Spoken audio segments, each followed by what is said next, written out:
मुख्य चिकित्सा एवं स्वास्थ्य अधिकारी के द्वारा जानकारी दी गई कि शनिवार रात्रि 12 बजे तक कुल 531 सैंपल जांच के लिए भेजे गए और 901 सैंपल की जांच रिपोर्ट प्राप्त हुई है, जिनमें से 336 लोगों की रिपोर्ट पॉजिटिव प्राप्त हुई है। सीएमएचओ ने बताया कि कोरोना संक्रमण से 185 व्यक्तियों को स्वस्थ होने के बाद बुधवार को डिस्चार्ज किया गया है। सभी को अपने घर पर अभी एक सप्ताह एहतियात बरतते हुए प्रदान की गई दवाओं का सेवन करने की सलाह दी गई। साथ ही सामाजिक दूरी का, मास्क का उपयोग, बार बार हाथ धोते रहने जैसी सावधानियां रखने की समझाइश दी गई है। अब जिले में कुल 4,457 लोग कोरोना से संक्रमित हो चुके हैं। व्यक्तियों को स्वस्थ होने के बाद डिस्चार्ज किया जा चुका है और अब जिले में कुल 1,431 एक्टिव केस हो गए हैं। एक मृत्यु से कुल मृतकों की संख्या 23 हो गई है। सीधी जिले में कोरोना की जांच का दायरा जैसे जैसे बढ़ाया जा रहा है, वैसे वैसे मरीजों की संख्या काफी तेजी से निकल रही है। सीधी शहर का विष्णुनगर भी कोरोना का केंद्र बिंदु बन गया है। अर्जुन नगर के पास स्थित विष्णुनगर में लगातार मिल रहे कोरोना के मामलों को देखते हुए आज जिला प्रशासन ने विष्णुनगर को प्रतिबंधित क्षेत्र घोषित कर दिया और वहां से आने जाने वालों पर प्रतिबंध लगा दिया। सीधी जिले के लोगों को अब सावधान रहना चाहिए, क्योंकि जिले में काफी संख्या में मरीज हो गए हैं जो होम आइसोलेशन में हैं। ऐसे में खतरा बार बार बना हुआ है। सभी से दूरी बनाकर और मास्क लगाकर चलने में ही भलाई है। प्रदेश में कोरोना की पॉजिटिविटी दर लगातार कम हो रही है और रिकवरी दर लगातार बढ़ रही है। गत 21 अप्रैल को एक्टिव केसेस की संख्या के हिसाब से मध्य प्रदेश देश में 7वें नंबर पर था। आज की स्थिति में और बेहतर होकर 10वें नंबर पर आ गया है। प्रदेश की रिकवरी दर शुक्रवार को 80.41% थी, जो आज बढ़कर 80.56% हो गई है।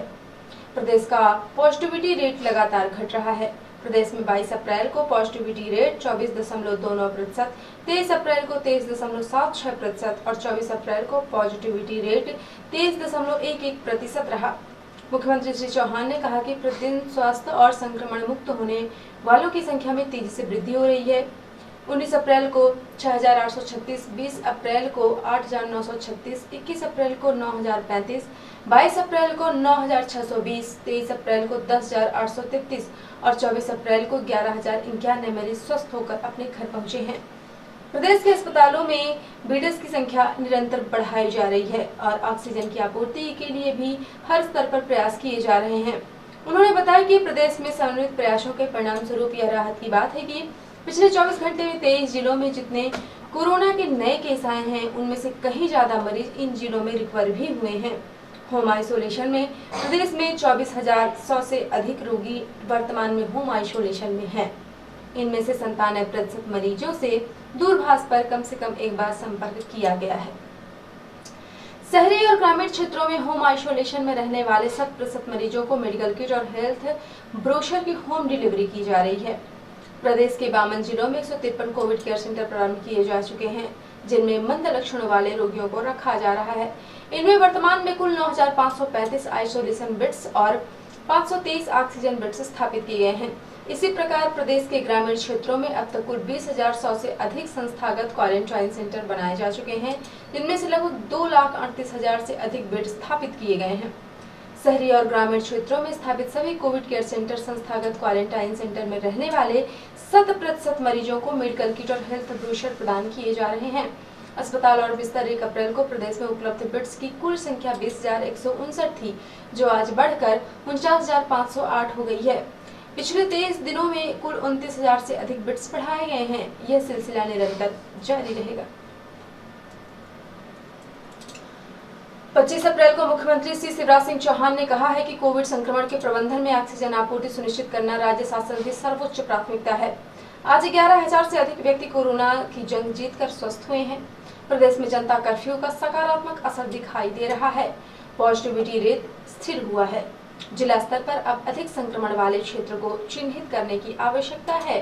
शहरों ग्रामों में जिन क्षेत्रों में संक्रमण अधिक है, उनका अध्ययन कर माइक्रो स्तर पर संक्रमण नियंत्रण के लिए रणनीति विकसित करनी होगी। इन क्षेत्रों को माइक्रो कंटेनमेंट एरिया बनाकर संक्रमण को फैलने से रोकने और इसे समाप्त करने के प्रयास किए जाएं। मुख्यमंत्री श्री चौहान कोविड-19 की रोकथाम और व्यवस्थाओं के संबंध में निवास से कोरोना नियंत्रण कोर ग्रुप की वर्चुअल बैठक को संबोधित कर रहे थे। बैठक में कोविड नियंत्रण के परिप्रेक्षण और क्रियान्वयन के लिए मंत्रियों को सौंपे गए दायित्वों पर भी चर्चा हुई। बैठक में सभी संबंधित मंत्री, मुख्य सचिव श्री इकबाल सिंह बैश्य, अपर मुख्य सचिव स्वास्थ्य श्री मोहम्मद सुलेमान तथा अन्य अधिकारी वर्चुअली सम्मिलित हुए। मुख्यमंत्री श्री चौहान ने कहा कि प्रदेश में ऑक्सीजन की आपूर्ति के लिए हर संभव प्रयास किए जा रहे हैं। केंद्रीय रेल मंत्री श्री पीयूष गोयल से चर्चा में यह तय हुआ है कि रेल मंत्रालय मध्य प्रदेश को भोपाल के लिए ऑक्सीजन ट्रेन प्रदान करेगा। यह ट्रेन बोकारो से रांची होते हुए भोपाल आएगी, जिसमें ऑक्सीजन के भरे टैंकर मध्य प्रदेश लाए जाएंगे। इंदौर जामनगर एयर रूट के बाद अब ग्वालियर रांची और Bhopal Ranchi oxygen air root से ऑक्सीजन की सप्लाई मध्य प्रदेश को की जाएगी। मध्य प्रदेश से खाली ऑक्सीजन सिलेंडर वायुसेना के विमान से भोपाल और ग्वालियर से रांची जाएंगे और वहां से सड़क मार्ग से भरे टैंकर वापस आएंगे। मुख्यमंत्री श्री चौहान ने कहा कि नाइट्रोजन टैंकर को ऑक्सीजन के लिए कन्वर्ट करने और ट्रेन पर टैंकर लाने के लिए आवश्यक व्यवस्था की संभावनाओं पर भी कार्य किया जाए। ऑक्सीजन की आपूर्ति और उसके प्रदेश में वितरण के लिए अधिकारियों के 2 उच्च स्तरीय समूह गठित किए गए हैं। मुख्यमंत्री श्री चौहान ने कहा कि होम आइसोलेशन में रह रहे व्यक्तियों की स्थिति, उन्हें दवा और सलाह मिलने के क्रम आदि पर प्रभारी मंत्री और ओआईसी विशेष ध्यान दें। होम आइसोलेशन में ही मरीजों को स्वस्थ करने का हर संभव प्रयास किया जाए। कोविड केयर सेंटरों की व्यवस्था की समीक्षा में बताया गया कि 155 कोविड केयर सेंटर में से 9041 आइसोलेशन बेड और 32 केंद्र में 618 ऑक्सीजन बेड की व्यवस्था कर ली गई है। मुख्यमंत्री श्री चौहान ने कहा कि कोविड केयर सेंटरों की सेवाओं का आकलन वहां उपलब्ध चिकित्सा अधोसंरचना, इलाज, साफ सफाई, भोजन व्यवस्था और मरीजों के फीडबैक के आधार पर किया जाएगा। यह भी अध्ययन करेंगे इन केंद्रों से कितने व्यक्तियों को अस्पताल रेफर किया गया और कितने व्यक्ति स्वस्थ हुए हैं। पुलिस अधीक्षक पंकज कुमावत के निर्देशन अतिरिक्त पुलिस अधीक्षक अंजुलता पाटले, थाना प्रभारी कोतवाली के कुशल नेतृत्व में कोतवाली पुलिस ने हत्या करने के बाद फरार हुए आरोपी को 2 दिवस के अंदर गिरफ्तार कर माननीय न्यायालय के समक्ष प्रस्तुत कर जिला जेल सीधी दाखिल कराया है। बताया गया कि दिनांक 22 अप्रैल 2021 को थाना कोतवाली में एक मामला आया, जिसमें अज्ञात व्यक्ति द्वारा एक महिला की गला दबाकर हत्या कर दी गई थी। मामला पंजीबद्ध होते ही कोतवाली पुलिस की टीमें आरोपी की पड़ताल में जुट गयी। मुखबिर तंत्र तथा तकनीकी दक्षता एवं अथक प्रयास के जरिए आरोपी को गिरफ्तार कर थाना लाया गया एवं पूछताछ की गई। पूछताछ में आरोपी ने बताया कि उक्त महिला के साथ उसका प्रेम प्रसंग चल रहा था तथा आरोपी को शक था कि महिला का कहीं और भी प्रेम प्रसंग चल रहा है। इस बात को लेकर दोनों में झगड़ा हुआ और आरोपी ने पहले महिला के मुंह पर हाथ से वार किया एवं उसके बाद गला दबाकर हत्या कर दी। पूछताछ के बाद वैधानिक कार्यवाही के उपरांत आज दिनांक को आरोपी को माननीय न्यायालय के समक्ष प्रस्तुत किया गया, जहां से उसे जिला जेल सीधी दाखिल कराया गया। उक्त कार्यवाही में उप निरीक्षक अभिषेक सिंह परिहार, उप निरीक्षक पवन सिंह, उप निरीक्षक राकेश राजपूत, प्रधान आरक्षक तिलकराज सिंगर, आरक्षक आजाद खान तथा सुनील बागरी एवं साइबर सेल सीधी से आनंद कुशवाहा का महत्वपूर्ण योगदान रहा है। और अब पेश है प्रादेशिक हलचल।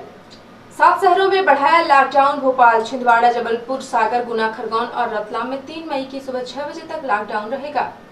अब माइक्रो कंटेनमेंट जोन पर रहेगा फोकस। सीएम ने सभी जिलों के प्रभारी सचिवों से मांगा डेटा।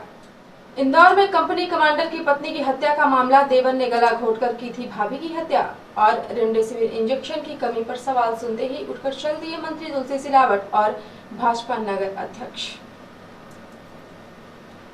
और अब पेश है राष्ट्रीय हलचल। मोदी ने डॉक्टरों, फ्रंटलाइन वर्कर्स और कोविड पेशेंट के अनुभव सुने, बोले वैक्सीन पर अफवाह का शिकार न हो। वैक्सीनेशन के 100 दिन 10% आबादी को कोरोना से सुरक्षा का पहला टीका।